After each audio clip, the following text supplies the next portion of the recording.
আসসালামু আলাইকুম। বিসমিল্লাহির রহমানির রহিম। শ্রম আইন নিয়ে আলোচনা করার জন্য আরও একটি নতুন পর্ব নিয়ে আপনাদের মাঝে হাজির হলাম। আশা করি সকলে ভালো আছেন। দেশ ও প্রবাসের সকল সেক্টরের সকল শ্রমিকদেরকে জানাই সংগ্রামী শুভেচ্ছা ও আন্তরিক অভিনন্দন। সংগ্রামী সাথী ও বন্ধুগণ, আজকে আমরা আলোচনা করব শ্রম আইনের ধারা 90 নিয়ে।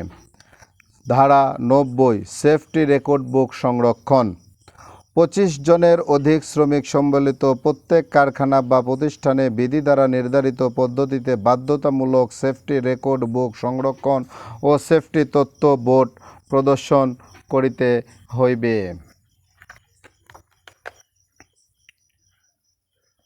প্রতিটি কারখানা ও প্রতিষ্ঠানের ডিসপেন্সারি সহ চিকিৎসা কক্ষ কমপক্ষে একজন রেজিস্টার্ড চিকিৎসকের দায়িত্বে থাকিবে এবং তাহাকে সহায়তা করিবার জন্য অন্যান্য একজন প্রশিক্ষিত কম্পাউন্ডার বা মেডিকেল অ্যাসিস্ট্যান্ট নার্স এবং অধস্তন কর্মচারী থাকিবেন।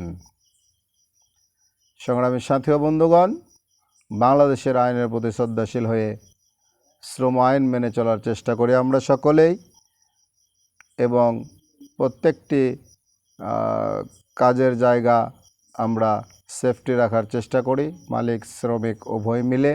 এই আশা ব্যক্ত করে সকলের সুস্বাস্থ্য দীর্ঘায়ু কামনা করে আজকের পর্ব এখানে শেষ করছে। আসসালামু আলাইকুম, আল্লাহ হাফেজ।